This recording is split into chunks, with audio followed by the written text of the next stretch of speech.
মুমিন কখনো হেরে যায় না। মুমিনের হারাবার কিছু নাই। মুমিনের জীবনে যদি আনন্দ আসে, মুমিন শুকরিয়া করে, শুকরিয়া করলে সওয়াব আছে না নাই? আর মুমিনের জীবনে যদি দুঃখ আসে, মুমিন সবর করে, ধৈর্য ধরে, ধৈর্যেও সওয়াব আছে না নাই? তাহলে আমাদের সব দিক দিয়েই চলা।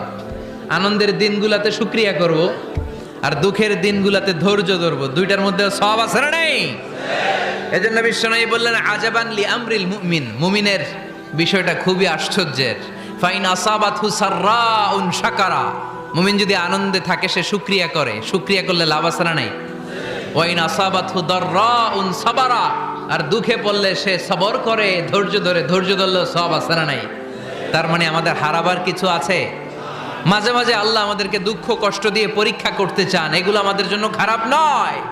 এই দুঃখ কষ্ট বিপদ আমাদের কোমরকে সোজা করে, আমাদের পায়ের